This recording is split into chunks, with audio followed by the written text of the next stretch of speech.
বিসমিল্লাহির রহমানির রহিম। আসসালামু আলাইকুম ওয়া রাহমাতুল্লাহি ওয়া বারাকাতুহু।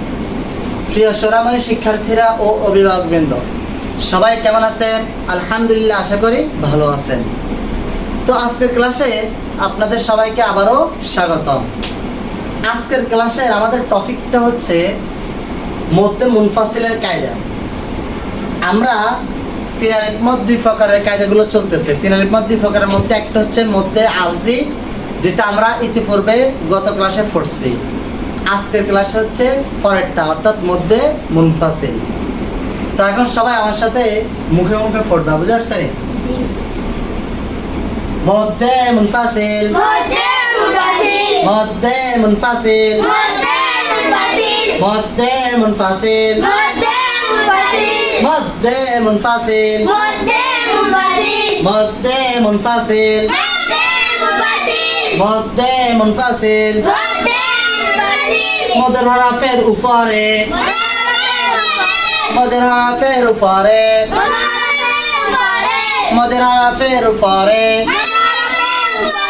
মদের হরফের উপরে, মদের হরফের উপরে, মদের হরফের উপরে চিহ্ন চিকন। এ দেখো চিকন চিহ্ন আছে, এটাই চিহ্ন চিকন, চিহ্ন চিকন। মদের হরফের উপরে চিহ্ন চিকন,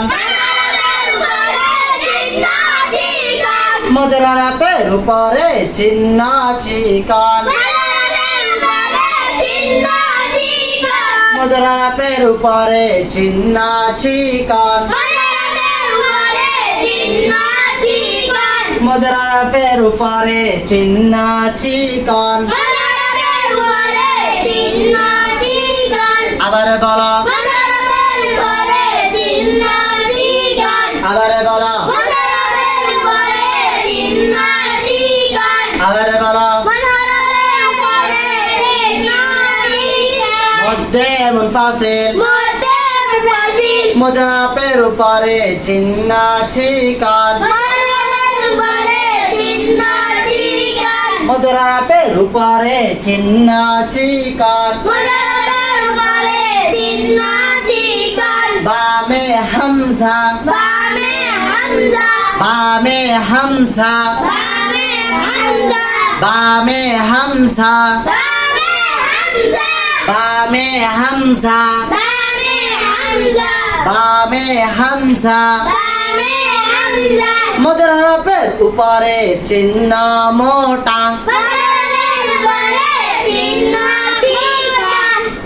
ও তার মানে মুখস্থ হয় নাই, দালালের মুখস্থ হয় নাই।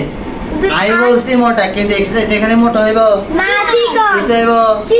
চিকন। কি তার মানে দালালের কি ফড়ার মনে তো এখানে নাই, ওর মন বাড়িতে হতে পারে, ওরে মন থাকতে হবে এখানে। আমি কি বলে দেখতে হইব। মদের হরফের উপরে চিহ্ন চিকন, বামে হামজা, বামে হামজা। মধ্যে মুনফাসিল, মধ্যে মুনফাসিল, মধ্যে মুনফাসিল। মদের হরফের উপরে চিহ্ন চিকন, বামে হামজা, মধ্যে মুনফাসিল। এতটুকু মুখস্থ হয়েছে? দেখি বলো তো মদের হরফের, মধ্যে মুনফাসিল।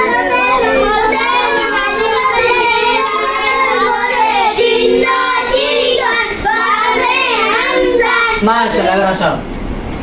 ডান দিকের হরকতকে, ডান দিকের হরকতকে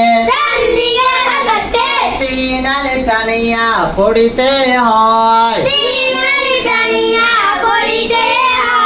ডান দিকের হরকতকে তিন আলিফ টানিয়া পড়িতে হয়।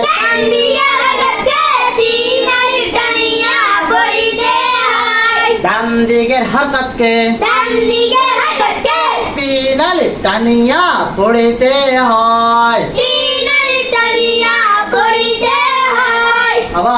শুরু থেকে কেমন মধ্যে মুনফাসিল মধ্যে মুনফাসিল মুদাফের উপরে চিহ্ন চিকন মুদাফের উপরে চিহ্ন চিকন বামে হামজা বামে হামজা মধ্যে মুনফাসিল মধ্যে মুনফাসিল ডান দিকের হরকতকে ডান দিকে হরকতকে তিন আলিফ টানিয়া পড়িতে হয় তিন আলিফ টানিয়া পড়িতে হয় দেখি বলো তো এবার সবাই একসাথে মধ্যে মুনফাসিল মধ্যে মুনফাসিল মুদাফের উপরে চিহ্ন চিকন বামে হামজা মুদাফের মুনফাসিল ডান দিকে হরকতকে তিন আলিফ টানিয়া পড়িতে হয় মাশাআল্লাহ এবার আসো তার আমাদের কায়দাটা মুখস্থ হয়েছে এবার আসো আমরা এবার উদাহরণ দিয়ে দেখাই কেন যেমন যেমন যেমন যেমন দেখো এটার নাম কি বলো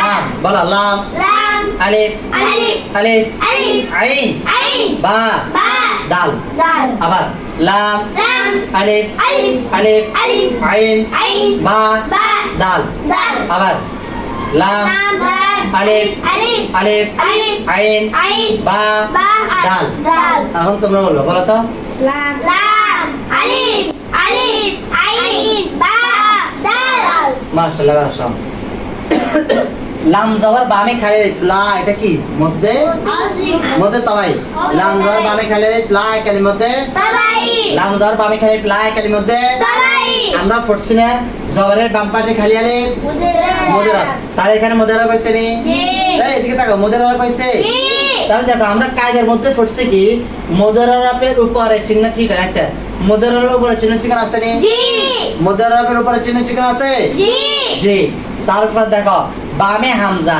এই বাম তোমরা বললো হুজুর বামে তো আলিফ আছে বামে কি আছে আলিফ এটা আলিফ না ঠিক আছে আলিফ থাকলে আমরা ওই বছরের শুরুতে একটা ইয়া পড়ছি যে আলিফে জবর জের পেশ জজম হইলে হামজার উচ্চারণ হয় এটার নাম কি এখন হামজা এটার উচ্চারণ কি হইব হামজা কিসের উচ্চারণ হয় হামজা তাহলে দেখো মুদরাফের উপরে চিহ্ন চিহ্ন আছে বামে কি আছে হামজা আছে বামে কি আছে হামজা তাহলে ডান দিকে হরকত কি আছে এটার নাম হরকতের নাম কি জবর ডান দিকে হরকত কি আছে জবর ডান দিকে হরকত কি আছে ডান দিকে হরকত কি আছে ডান দিকে হরকত কি আছে আরে এই জবরকে কত আলিফ টানিয়ে পড়তে হয় এই জবরকে কত আলিফ টানিয়ে পড়তে হয় মাশাআল্লাহ লাম জবর বামে খালি আলিফ উপরে চিকন চিহ্ন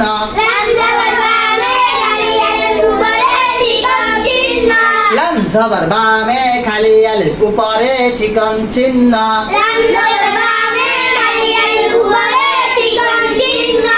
লাম জবর বামে খালি আলিফ উপরে চিকন চিহ্ন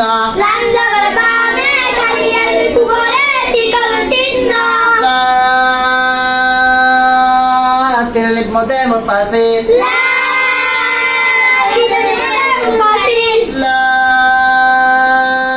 তিন আলিফ মধ্যে মুনফাসিল লা তিন আলিফ মধ্যে মুনফাসিল তারপর হামজা জবর আইনে জজম আ হামজা জবর আইনে জজম আ হামজা জবর আইনে জজম আ বা পেশে বু বা পেশে বু বা পেশে বু দাল পেশে দু দাল পেশে দু লা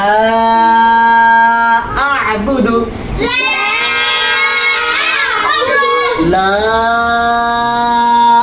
আ'বুদু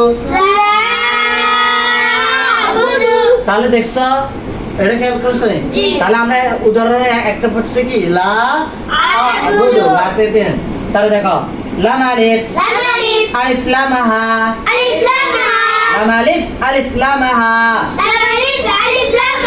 আবার বলো আবার বলো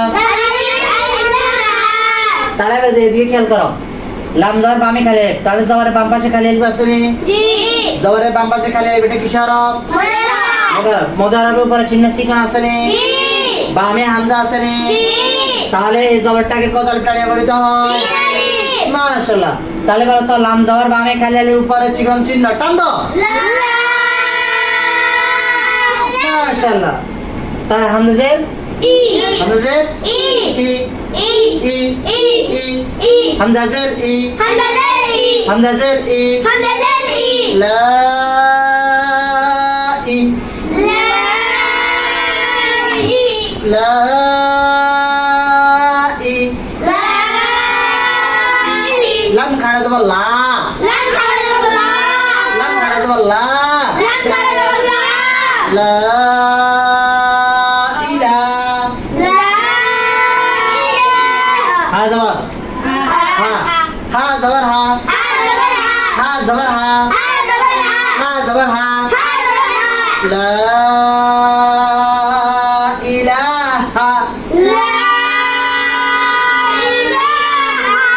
লা ইলাহা লা ইলাহা মাশাআল্লাহ তাহলে বুঝাচ্ছে আরেকটা কথা সবসময় মনে রাখবা কোরআন শরীফের মধ্যে যেখানে দেখবা চিকন চিহ্ন বলো চিকন চিহ্ন যে কোরআন শরীফের মধ্যে যেখানে দেখবা কি চিহ্ন চিকন চিহ্ন ওখানে তিন আলিফ টানবা কত আলিফ তিনালিফ বলো কোরআন শরীফের মধ্যে কোরআন শরীফের মধ্যে কোরআন শরীফের মধ্যে কোরআন শরীফের মধ্যে যেখানে যেখানে যেখানে যেখানে আমরা আমরা চিকন চিহ্ন দেখবো চিকন চিহ্ন দেখব চিকন চিহ্ন দেখবো চিকন চিহ্ন দেখব ওখানে ওখানে ওখানে ওখানে তিন আলিফ টানবো তিনালিফ টানবো তিন আলিফ টানবো তিনালিফ টানবো কোরআন শরীফে কোরআন শরীফে যেখানে যেখানে চিকন চিহ্ন দেখবো চিকন চিহ্ন দেখব সেখানে সেখানে তিন আলিফ টানবো তিনালিফ টানবো মনে থাকবো জি। একবার মরা আগ পর্যন্ত মনে রাখবা যে কোরআন শরীফের মধ্যে যেখানে দেখবা চিকন চিহ্ন কি চিহ্ন চিকন চিহ্ন এই চিহ্ন এটা রেখান বুঝতে নেই জি এই চিকন চিহ্ন যেখানে দেখবা ওখানে কত আলিফ টানবা তিনালিফ কত আলিফ টানবা তিনালিফ মাশাআল্লাহ তাহলে আজকের পড়া হচ্ছে আমাদের কি মধ্যে মুনফাসিলের কায়দা কিসের কায়দা মধ্যম মুনফাসিলের কায়দা তাহলে আমাদের মুখস্থ হয়েছে জি। জি আমরা এই জন্য আবার আরেকবার পড়ি কেন জি মধ্যে মুনফাসিল মধ্যম মুনফাসিল মধ্যে রাখবে উপরে চিহ্ন চিকন মধ্যম উপরে চিহ্ন চিকন বামে হামজা বামে হামজা মধ্যে মুনফাসিল মধ্যম মুনফাসিল ডান দিকের হরকতকে ডান দিকে হরকতকে তিন আলিফ টানিয়া পড়তে হয় তিনালিফ টানিয়া পড়িতে হয় যেমন যেমন লা আ'বুদু লা আ'বুদু লা ইলাহা লা ইলাহা লা ইলাহা লা ইলাহা তাহলে আমাদের পড়া হয়েছে জি আর যারা ভিডিও দেখতেছো তাহলে তোমরা এই মধ্যে মুনফাসিলের কায়দাটাকে ভালোভাবে মুখস্থ করে নিবে বুঝতে পারছে ভালোভাবে মুখস্থ করবা তারপর হচ্ছে উদাহরণ যেগুলো দেখতেছো এগুলাকে বানান করে করে পড়বা যদি বানান না পারো তাহলে আমি যেরকম ভাবে বানান করে পড়াইছি এটাকে দরকার একটু আটকায় দরকার প্রত্যেকটা হরফের বানান করে করে পড়বা বুঝতে পারছে নি আর হচ্ছে বারবার উদাহরণগুলো লিখবা মধ্যে মুনফাসিল যেমন লা আ'বুদু লা ইলাহা যত লিখবা তত তোমাদের জন্য ভালো আর সবসময় মনে রাখবা এগুলো যদি তোমরা না পারো তাহলে কোরআন শরীফ কিন্তু পড়তে খুব কষ্ট হবে বুঝতে পারছে তো তাহলে ঠিক আছে আল্লাহ হাফেজ আজকে ক্লাসটা এতটুকু সবাই ভালো থাকবা আল্লাহ হাফেজ আসসালামু আলাইকুম ওয়া রাহমাতুল্লাহি ওয়া বারাকাতুহু